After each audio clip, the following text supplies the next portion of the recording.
Okay, welcome to the Educator Support Program. And thank you for spending this time with me. I just want to real quickly go through this. You were not able to be with us during our initial meeting. And you were selected as a ESP mentor because you are a proficient teacher with sufficient control over your classroom and with sufficient knowledge of your content, so you know your class, you can control your classroom, and you know so you are able to implement new teaching strategies. And also, you are an energetic and humble learner who has a pattern of looking for and trying new teaching strategies. Seek out other teachers to help you to learn faster. So not only can you control your classroom and know your content sufficiently to be able to try new things, but you want to try new things and other teachers to help you to learn faster. And you're a leader. You don't want only just to learn the stuff for yourself. Once you experience the joy of being more effective as a teacher, to do that. And you also have the maturity. This is my evaluation of you, at least, that you have the maturity to allow others to find their own of learning and teaching. It's not that you just found one way and you're comfortable with that and leave me alone and you want to press that on other people and tell them what to do. No. You realize that each of us have giftedness and abilities, and you just want to assist others in finding their unique way of learning and teaching others. So Evans, my cell phone number, you're welcome to call me or text me, and my room number, and I am here to serve you. That's my goal. Please contact me with any comments or suggestions that you have on ways that we can serve our new teachers. Think of me as your research assistant. I like that image there, analogy, that you are on the front line. Well, really, our new teachers are on, and you are there to support our new teachers, and I'm just your servant. I'm just your assistant. So if you come across issues that you need, that you're not sure about, whether it's strategies or how to deal with issues in the classroom that your new teacher is wrestling with, put me to work. Tell me what I can do to try to serve you so you can serve better. Please visit my classroom. I would love to have you in. I need your involvement in my life for me to continue growing. That's a major reason why I am doing this, is because I want to grow. And when you teach, you learn stuff a lot better. So I am not an expert in these things, but I need your help to continue to grow. And also, please invite me into your class. I would love to learn from you. So the agenda for our little meeting here is we're going to talk about the why of mentoring. Oh, did I mention? I didn't. Please print this off. I'll try to say that in my email to you, but this sheet of paper, there's a number of sheets of paper here, and then kind of follow along with me. That's what my recommendation is as I go through this. So we're going to look at the why of mentoring. Why are we mentoring? Number 2 of mentoring, and then lastly the how of mentoring. So just 3 simple things. So why are we mentoring? Why are we involved in this sort of thing? Well, I want you to understand and identify with your mentee, so that you would see a need for your being involved in their life. Rick Smith says that being a new teacher is like trying to fly an airplane while you are building it. So if you would take a moment, words and phrases that describe what it was like for you and what it was like for others that you know as new teachers. Think about what it's like to be a new teacher. Take a moment. Let's do a quick here. I'll give you 30 seconds to write down thoughts of what it's like to be a new teacher.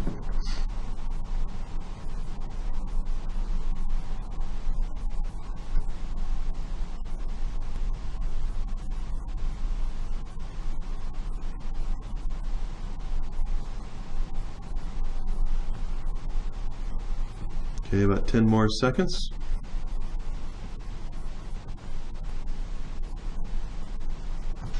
All right, thank you. As I had the other teachers in here in our meeting, they said such things as overwhelming. It was a bridge to learn this technical jargon. It was nervous. They were nervous about it. They weren't sure how to discipline kids that were not their own. There were expectations on them that they did not understand, or how to do it, or how to get their kids to do it. And that there were teachers. Some of them had the experience that there were teachers that had resources, but those teachers weren't willing to help them. So it's important for us to remember what we went through, and our new teachers may be going through something similar. And so our goal is to support them. Our goal is to help them. On page 2, the goals of ESP are certainly teacher retention. The typical experience and attitude that new teachers have in their first year. They start out with anticipation, and then it slides down into survival and bottoms out in a disillusionment. What am I doing here? This is ridiculous. Hopefully it turns and into a rejuvenation, reflection, and anticipation for the new year.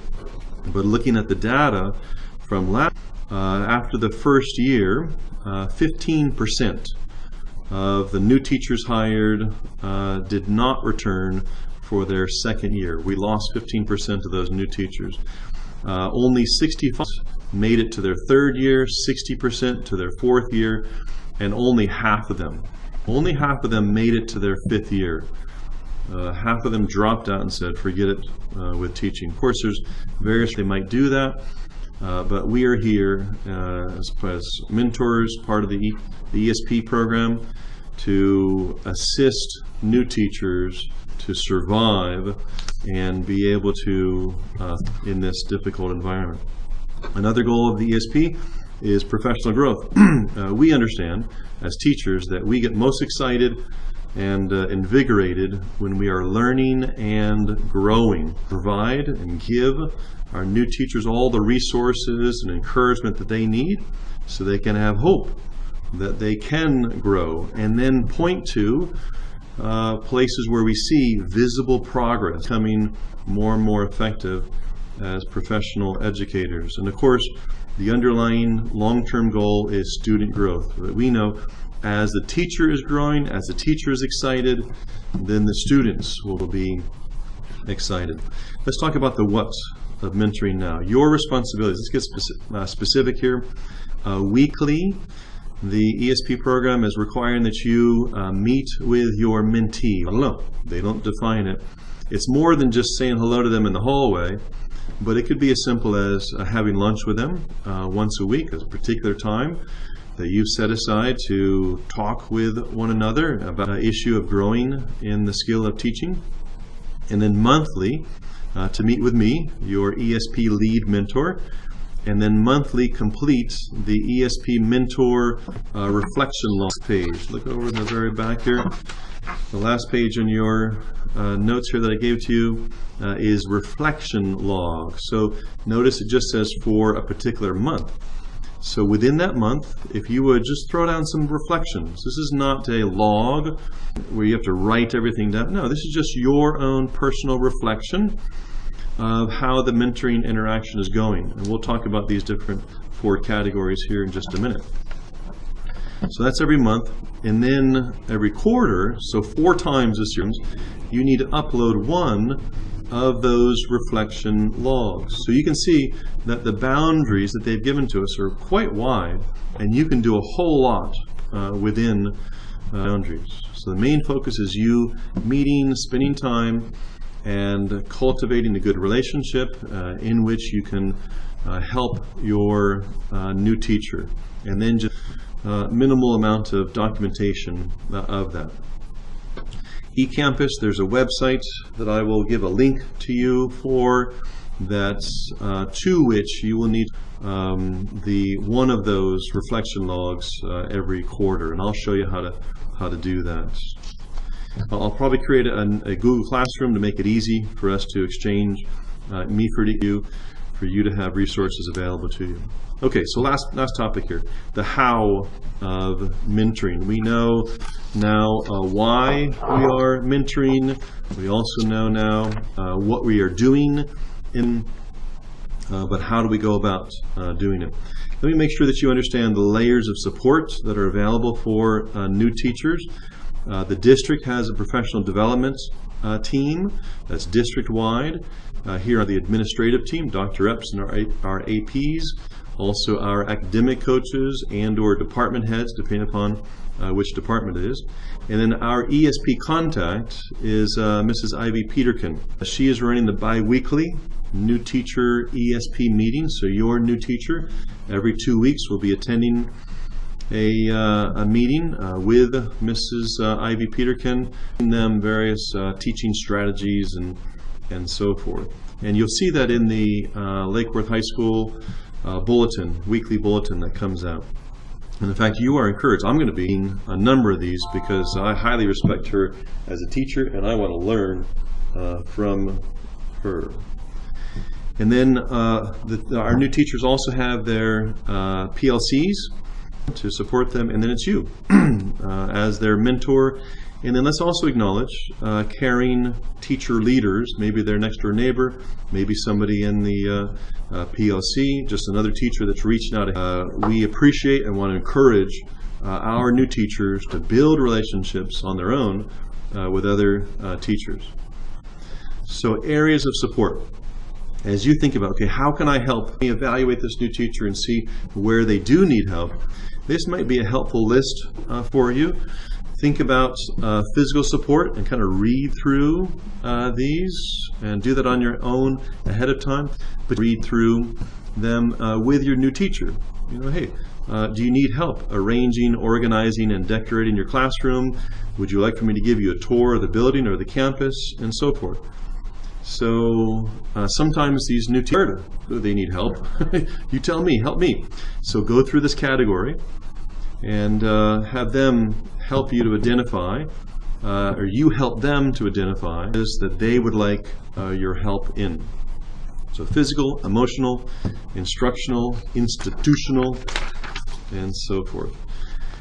Let's talk about the mentoring cycle. And as a teacher, into this cycle, we plan a lesson, we teach that lesson, then we analyze our student data. We look at the students and think about, okay, how do they respond to me in class? What did they write down? How do they do on the quiz? And so forth. And then we reflect on that and decide, okay, where am I going now? Do I need to go back and reteach that, or do I need to, can I push forward and kind of skip over this next section because they seem to be understanding this, our next lesson? So as a teacher, we are accustomed to that cycle. But now I need you to pull up and think of it as a mentor and helping your new teacher to walk through that cycle. So as a mentor, you going through a pre-observation conference with them. So okay, I'm going to be sitting in on your class coming up next week. Okay, what are you going to be teaching and how do you want to present that? Also then maybe get to the level of, okay, what would you like for me to look for as I sit in the classroom? What areas are you really focusing on, and how would you like to be developing that, and what data for you? And then as they are teaching, you are observing. You can co-teach if you want to, or model, and or modeling teaching, but be careful. Make sure your new teacher does not just say, okay, phew, you're going to, that way I can be off in the corner checking my phone or emails, and they just see you as a substitute. No way. Make sure that they are prepared. You give them homework and that they are looking at you, evaluating you, and learning as much as they can from your teaching. And then assist them in analyzing the observation data that you give to them. Also help them to analyze their own students' work. So you ask them, okay, how'd that lesson go? It went great. Okay, basing that determination on what did you see in the students that gave you a sense that the lesson went well. And then reflect, help them to think about, have a better sense of how well they really did understand your teaching. What do you need to do now to adjust your teaching to where they are at? And then let's plan for the next lesson that you have for them. Okay, so be thinking about that cycle, not just as a teacher, but as a mentor. How can you help your teacher to think that through? when we teach, we differentiate our teaching based upon well, let me say it this way. We teach different ways and different content to different categories of students, right? Is different based upon the particular category of students that we are addressing. Same thing for mentoring.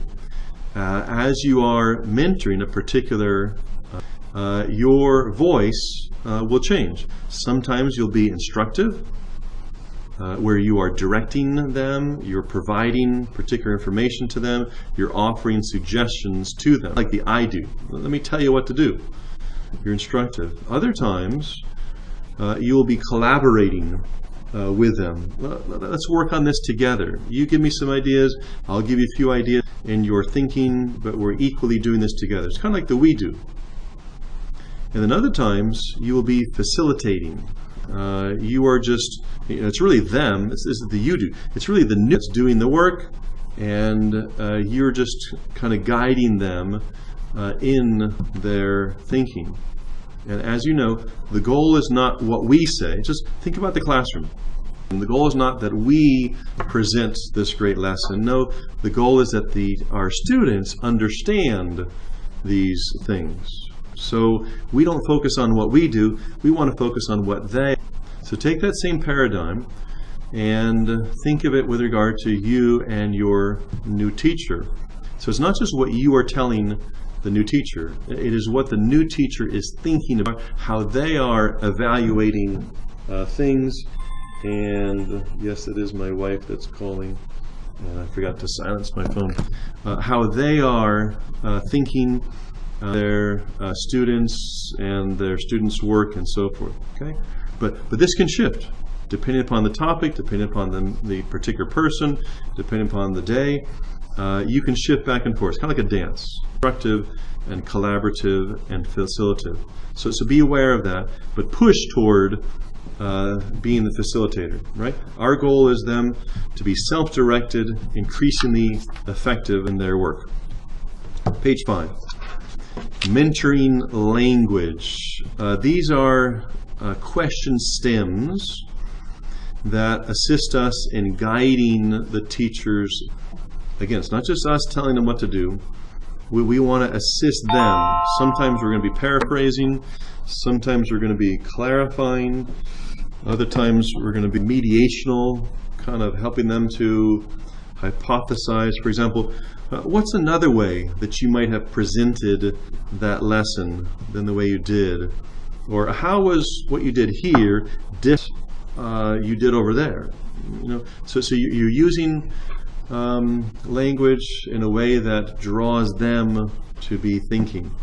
Okay, we'll talk a lot more, but I just wanted to introduce that to you. So what do you do now? We're almost done. What do you do now? Initiate the contact. If you want me to